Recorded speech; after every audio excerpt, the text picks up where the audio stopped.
Marshall just put some ideas in there and Yes. AI ran with it. Yeah.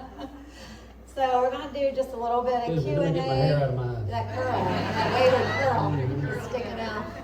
There's fiction in the book, y'all. There's fiction in there. Yeah, Kevin has curly hair. Yeah.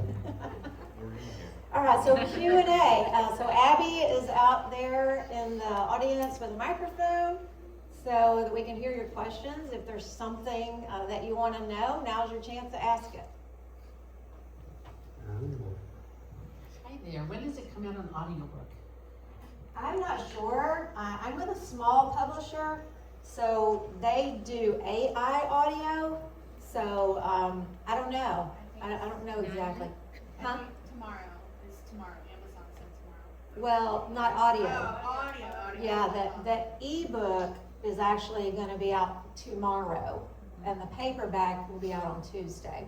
The audiobook, I'm not sure. Once the audiobook is done, they will send me the file, and I think I have like 48 hours to listen to it, and then send them any corrections, because sometimes, AI, they pronounce, read as read, or, whatever, and send them, this needs to be fixed, that needs to be fixed, and then they'll put it on Amazon. So, depending on if it's terrible, I'm probably not gonna promote it. So, we'll see what it sounds like. Up here. Yes. Is Natalie doing the audiobook?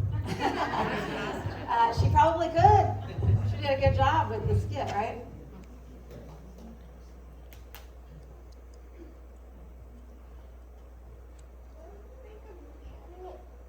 Oh, well, will there be a movie? Well, that would be amazing. That would be up to someone out there in the movie industry who sees it out there and says, oh, that'd make a great movie. I do have some author friends whose books were turned into movies. One, her very first novel, About to Cherish, was about someone with Alzheimer's, and that was turned into a movie. And I have some friends who have Hallmark movies from their romance books. So anything's possible if God says. Yeah. I noticed one of the slides said book 1. Oh, it says it at the top. So when is 2 coming out? So book 2 will come out next June, and I'm working on that now. That book is going to be about Tyler, who is the oldest Holbrook child, and his girlfriend in the first book and his wife in the second book. And it's going to follow their journey. She is a dance and vocal instructor, and she's wanting to buy the studio where she works, and so she tries out for a nationwide talent competition, trying to earn money to buy the studio, and she ends up with a very rare skin disease, which many of you know, went through in 2022. A horrific disease. So poor Shelby, I'm going to put her through the ringer with that. Tyler. With that, and poor Tyler, yes. Yeah. He's not going to know what to do. Yeah. So the stories I write all have some personal experience in them, or that of someone I know. So the third book, the plan for that is going to be about Megan, and that will come out in June 2028. So that'll be the youngest Holbrook child, and she is going to go to Chad, Africa as a missionary. And that story, as many of you know, is going to be inspired by Kenny and Teresa going to Africa as missionaries and what happened over there when the rebel war breaks out. So I will be hopefully working closely with Teresa to get some good emotions and insight into writing that book. How was that? Loyalty fee. Want some royalties from that one. We'll travel together and speak and promote your speaking in my book. Probably ought to write that one in chat. I got a question. Is the second book, will it have a kissing scene in it too? Between Tyler and Shelby, yes. I mean, if we do a dramatization, you might have to be Tyler. No, I need some young people to do Yeah. that. We'll have to get Joel and Abby Yeah. to be Tyler and My girls won't work with that. Jill. But there is a kissing scene, correct? Just want to make sure.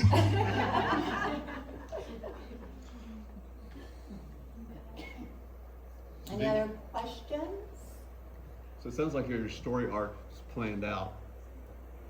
Beyond that, what's your writing process? Do you have like individual scenes and you figure out where to plug them in, or do you like have them all mapped out in advance? I mean, how do you put meat on that story arc? That's a good question. I'm still figuring that out. So when I started this writing in 2018, I had zero clue what I was doing. So I just said, I'm gonna write a novel. And I had no training how to do that, had no idea how to do it. And so I did something called NaNoWriMo. It's National Novel Writing Month, where you write 50,000 words in the month of November, which is a horrible month to do it with the holidays.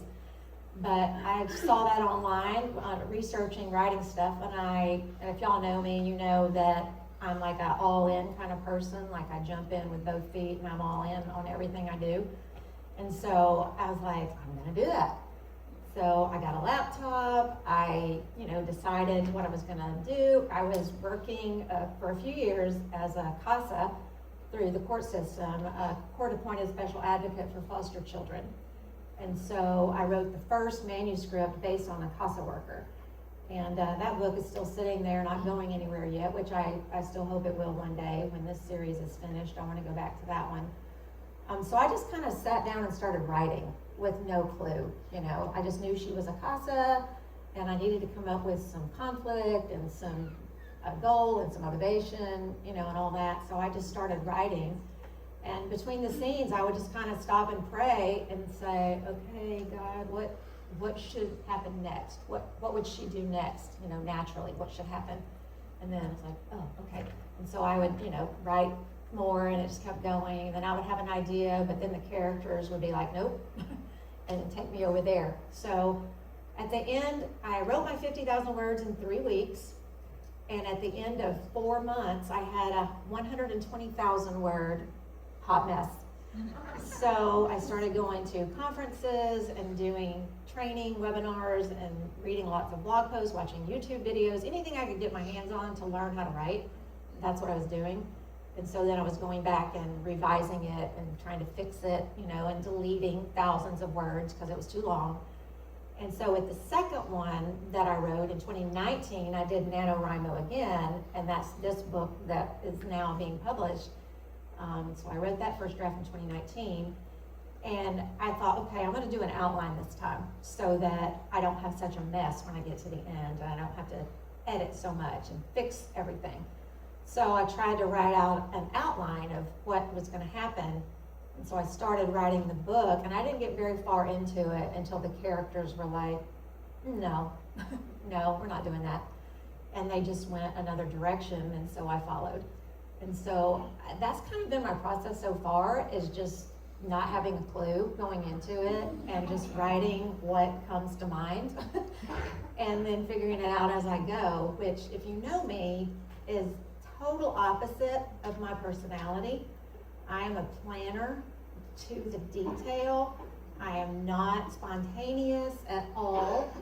I don't like surprises, and I just want to know what's happening when. So the fact that I'm writing novels, they call it by the seat of your pants, is ridiculous, because that's just not me. But that seems to be how that goes for me right now. And maybe after I learn more and I'm better at this and know what I'm doing a little better, maybe I'll be able to outline a little more and have a plan ahead of time. But I just don't. So that's where it is right now.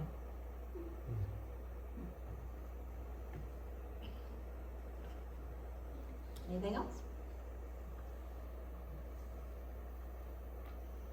Well, I did prepare some questions in case it was dead, because I'm a detailed planner, So, I don't need a microphone problem. except it won't show up. It Oh, won't. sorry, hand me the microphone. Both of you.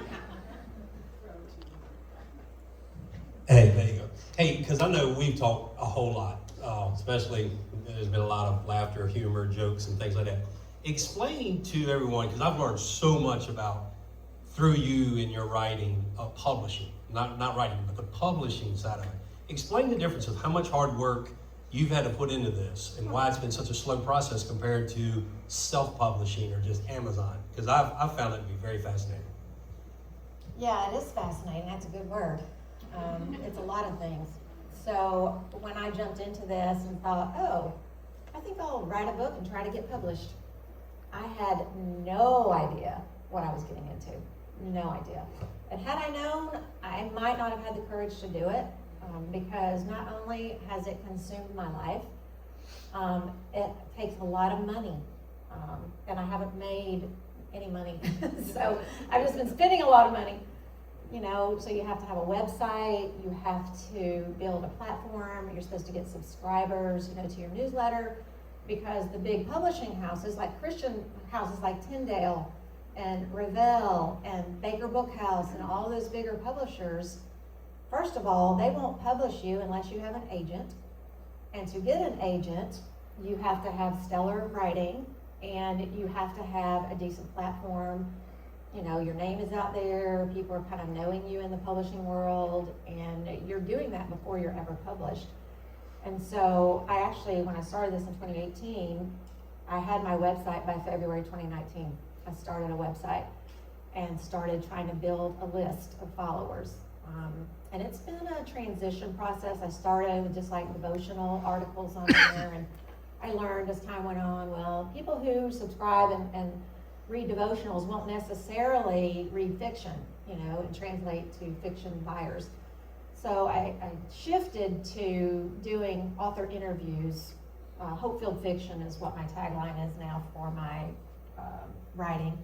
So I started interviewing Christian authors and promoting them, promoting their books and everything, and had no idea what that would do to help me long term, because I've met a lot of people in the industry, made some friends, you know, who are already published authors.